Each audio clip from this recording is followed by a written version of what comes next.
Alors que M6 diffuse ce samedi soir les 3 derniers épisodes de l'ultime saison de MacGyver, découvrez comment se termine le reboot de la série culte des années 80. Après 5 ans de bons et loyaux services, MacGyver, le reboot de la série culte des années 80 avec Richard Dean Anderson, tire sa révérence ce samedi soir sur M6. Lancée en 2016 sur CBS, la fiction portée par Lucas Till a été annulée au terme de sa saison 5, 3 semaines seulement avant la diffusion du dernier épisode. Si cette annonce de dernière minute n'a pas permis à MacGyver d'offrir une fin digne de ce nom aux fans de la première heure, les scénaristes ont tout de même réussi à proposer un épisode satisfaisant qui honore le passé du personnage principal tout en faisant des allusions à son futur. Une disparition inquiétante. L'épisode final, intitulé « Les cobayes », s'ouvre de manière classique sur Mac, Riley, Christine May, Desi, Levi Tran, et Bowser, Justin Ires, menant une opération d'infiltration lors d'une partie de poker clandestine. Alors que tout se déroule comme prévu, Desi ayant réussi à placer discrètement un traceur sur le dos d'une cible, Mac et Riley disparaissent soudainement. 24 heures plus tard, Mac et Riley réapparaissent soudainement sans aucun souvenir d'où ils étaient, de ce qu'ils ont fait, ni de ce qui leur est arrivé.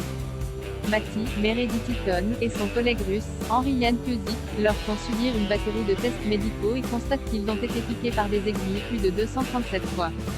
Il n'y a plus de doute possible, quelqu'un a utilisé le biocaméra de laboratoire et les nanotraceurs, qui leur ont été implantés dans leur corps lors d'une précédente mission, sont liés à cette disparition.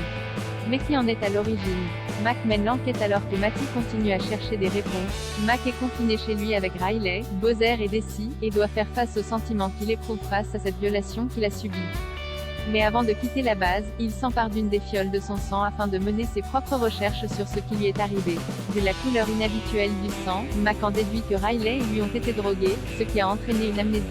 Il va alors utiliser le concept de mémoire dépendante de Helletta, qui considère que la récupération de souvenirs est plus performante si la remémoration s'effectue lorsque le sujet est dans le même état physiologique, affectif ou émotionnel que celui présent pendant la mémorisation, en reconstituant les événements de cette nuit-là dans son appartement jusqu'à ce que les détails lui reviennent.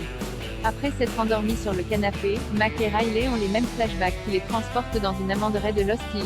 De là, ils sont capables de retrouver l'entrepôt abandonné où ils ont été retenus en captivité.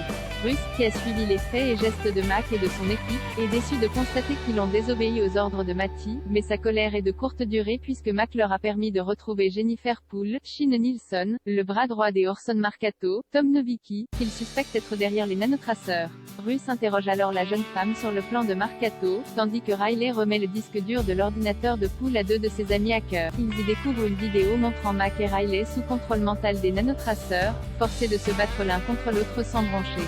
Des nanotraceurs destinés à contrôler l'esprit. L'équipe découvre alors que Marcato a à l'origine développé les nanotraceurs pour lutter contre la dépression, mais il a très vite découvert qu'ils avaient effet secondaire pour le moins intéressant. Il prévoit de disperser les nanotraceurs dans l'air, via des feux d'artifice lors d'un événement militaire à Washington auquel de nombreuses familles participeront. L'équipe découvre également que les expériences de Marcato ont été financées par le gouvernement américain. Mac et son équipe se rendent donc à Washington et se lancent dans une course contre la montre pour atteindre les feux d'artifice avant qu'ils ne soient lancés. En tant que génie des technologies, MacGyver ne peut bien sûr pas simplement les désactiver. Il va manipuler leur contenu pour créer une super fusée capable de disperser en toute sécurité les nanorobots dans la couche d'ozone. La fin de la Fondation Phoenix. Une fois la population sauvée, il ne reste plus à l'agence qu'à débarrasser Mac et Riley des nanotraceurs, avec la coopération de Marcato. Pour ce faire, Russ va les placer tous les deux dans des caissons hyperbares, afin d'augmenter l'absorption d'oxygène dans leur sang, ce qui va permettre de tuer les robots. Si Riley est tiré d'affaire très facilement, Mac, de son côté, manque de mourir, la pression du caisson lui ayant provoqué des convulsions et un arrêt cardiaque. Par chance, il survit et parvient lui aussi à se défaire des nanotraceurs. Il prend finalement la décision de quitter la Fondation Phoenix car il ne peut passer outre les récentes actions du gouvernement américain. Lorsqu'il fait part de sa décision au reste de l'équipe, Bowser, Desi et Riley décident de partir avec lui. C'est à ce moment-là que Matty leur annonce qu'ils ont coupé tout lien avec le gouvernement et que la fondation sera désormais financée uniquement par Russ. Ils décident donc tous de rester pour vivre de nouvelles aventures tous ensemble.